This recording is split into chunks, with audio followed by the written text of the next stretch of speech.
दोस्तों आज बात करेंगे सतयुग के उस दौर की जिसमें प्रजापति वरुण ने एक स्त्री के सामने अपना वीर्यपात कर दिया। जी हाँ दोस्तों, वाल्मीकि के पिता श्री वरुण जी जो देवताओं में प्रजापति के पद पर थे, यानी कि प्रजापति थे, 10वें प्रजापति थे, उन्होंने एक उर्वशी नाम की स्त्री के सामने अपना वीर्यपात कर दिया जब उसने वरुण जी को समागम करने से मना कर दिया कि मेरा अब मित्र देवता के साथ जो है संबंध बन चुका है, तो मैं आपके साथ समागम नहीं कर सकती।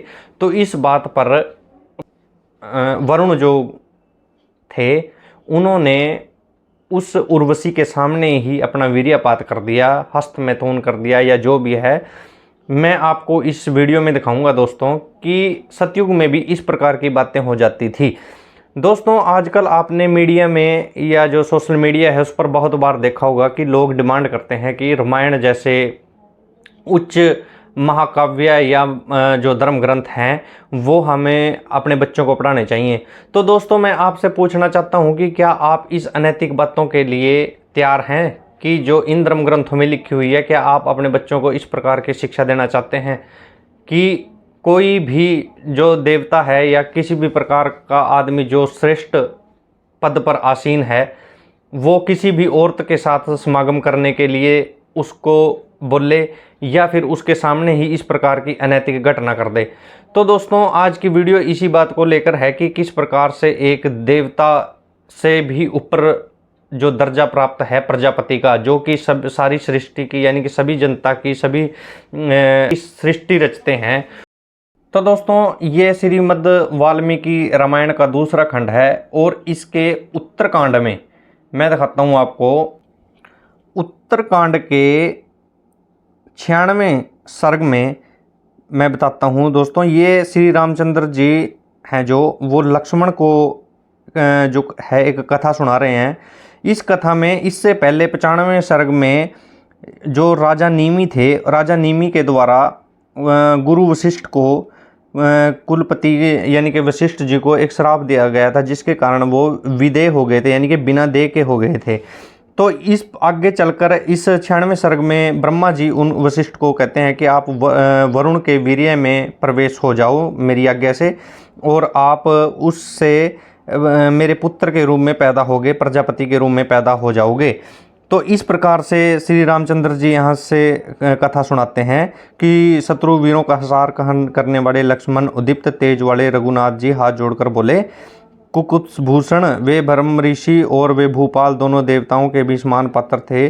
उन्होंने अपने शरीरों का त्याग करके भी नूतन शरीर ग्रहण किया। ये बात कर रहे हैं गुरु वशिष्ठ की और राजा नीमी की।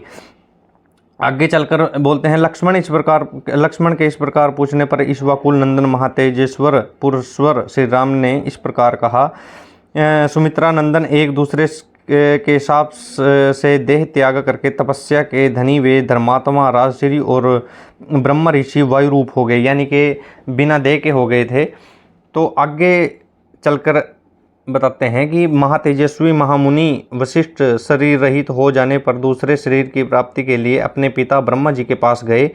धर्म के ज्ञाता वायु रूप वशिष्ठ जी ने देवादिदेव ब्रह्मा जी के चरणों में प्रणाम करके उन पितामह से इस प्रकार कहा, ब्रह्मांड कटा से प्रकट हुए देवादिदेव महादेव भगवान, मैं राजा नीमी के शाप से देहहीन हो गया हूँ, अतः वायु रूप में रह रहा हूँ। प्रभु समस्त देहहीनों को महान दुख होता है और होता रहेगा, क्योंकि देहहीन प्राणी के सभी कार्य लुप्त हो जाते हैं। अतः दूसरे शरीर की प्राप्ति के लिए आप मुझ पर कृपया करें। तब अमित तेजस्वी स्वयंभू ब्रह्मा ने उनसे कहा, महायशस्वी द्विश्रेष्ठ, तुम मित्र और वरुण के छोड़े हुए तेज में प्रविष्ट हो जाओ। वरुण के वहाँ जाने पर तुम भी अनुचित रूप से ही उत्पन्न होगे और महान धर्म से युक्त हो पुत्र रूप से मेरे वश में आ जाओगे, यानी कि मेरे पुत्र होने के कारण तुम्हें पूर्वत प्रजापति का पद प्राप्त होगा। ये वशिष्ठ जी को बोला जा रहा है। तो ब्रह्मा जी के ऐसा कहने पर उनके चरणों में प्रणाम तथा उनकी परिक्रमा करके वायुरूप वशिष्ठ जी वरुण लोक को चले गए। आगे पढ़ते हैं। उन्हीं दिनों मित्र देवता भी वरुण के अधिकार का पालन कर रहे थे। वे वरुण के साथ रहकर समस्त देवेश्वरों द्वारा पूजित होते थे। उसी समय अप्सराओं में श्रेष्ठ उर्वशी सखियों से घिरी हुई अकस्मात उस स्थान पर पहुंच गई। उन्होंने उस परम सुंदरी अप्सरा को क्षीर सागर में नहाती और जल क्रीड़ा करती हुई देख वरुण के मन में उर्वशी के लिए अत्यंत उल्लास प्रकट हुआ। उन्होंने प्रफुल्ल कमल के समान नेत्र और पूर्ण चंद्रमा के समान मनोहर मुख वाली उस सुंदरी अप्सरा को समागम के लिए आमंत्रित किया। वरुण जी ने, ये देखो आप यहाँ पर, वरुण जी उस नहाती हुई सुंदरी को देखकर मोहित हो गए और उसको समागम के लिए आमंत्रित करते हैं। तब उर्वशी ने हाथ जोड़कर वरुण से कहा, सुरेश्वर साक्षात मित्र देवता ने पहले से ही मेरा वर्ण कर लिया है। यहाँ पर देखो आप, मित्र देवता भी वरुण के, ये मित्र देवता की बात चल रही है। यहाँ की मित्र देवता के साथ जो है वो उर्वशी का पहले से ही कुछ बातचीत हो चुकी थी, तो वर्ण कर लिया है। यह सुनकर वरुण देव कामदेव बाणों से पीड़ित होकर कहा, सुंदर रूप रंग वाली सुश्रोणी, यदि तुम मुझसे समागम नहीं करना चाहती हो तो मैं तुम्हारे समीप इस देव निर्मित कुंभ में अपना यह वीर्य छोड़ दूंगा और इस प्रकार छोड़कर ही सफल मनोरथ हो जाऊंगा। तो यहाँ पर आप देख सकते हैं कि ये शब्द देखो, मैथुना या सरोवराम, मैथुन करना चाहते हैं वो उर्वशी के साथ। तो इस प्रकार से यहाँ बोलते हैं कि दोस्तों आगे पढ़ते हैं। लोकनाथ वरुण का यह मनोहर वचन सुनकर उर्वशी को बड़ी प्रसन्नता हुई और वह बोली, प्रभु आपकी इच्छा के अनुसार ऐसा ही हो।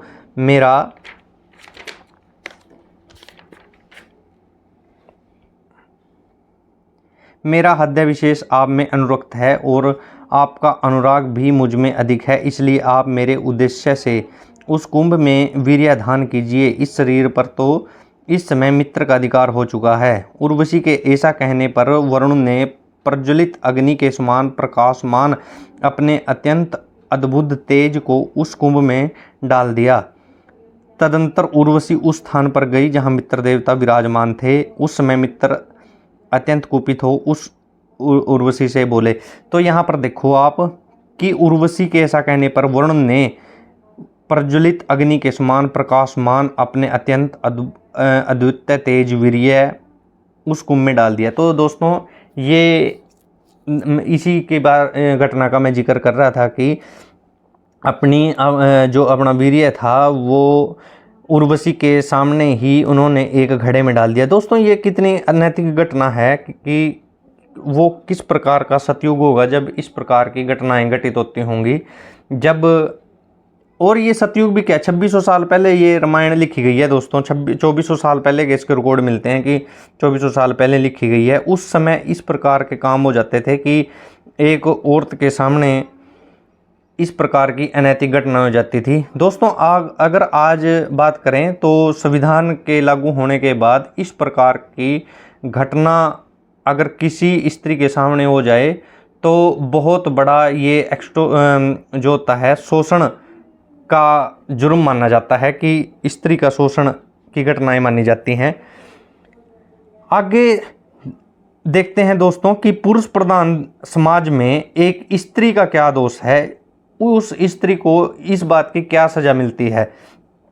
तो देखो यहाँ पर, तदंतर उर्वशी उस स्थान पर गई जहाँ मित्र देवता विराजमान थे और वो इस प्रकार बोले, दुराचारणी, पहले मैंने तुझे समागम के लिए आमंत्रित किया था, फिर किस लिए तूने मेरा त्याग किया और क्यों दूसरे पति का वर्ण कर लिया।